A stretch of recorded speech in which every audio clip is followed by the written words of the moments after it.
दापोली तालुक्यातील पाचपंढरी गावाचं भय काही संपत नाहीये। आज दुपारी समुद्राला आलेल्या भरतीच्या समाने जोरदार तडाखा दिलाय।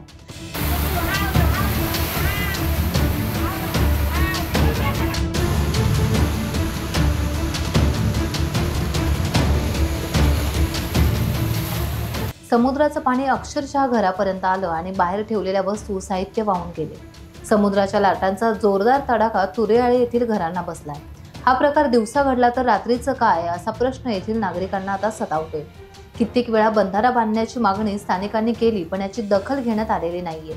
आजचा उधाणाचा तडाखा मोठा होता, आणखी 2 दिवस हा तडाखा वाढू शकतो। त्यामुळे तुरेआळेतील गावकऱ्यांमध्ये भीतीचं वातावरण आता पसरलंय। प्रशासनाने इथे लक्ष देण्याची मागणी आता केली जाते।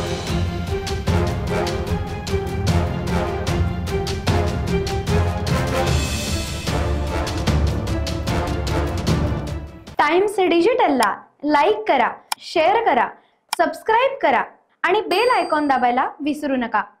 Times digital.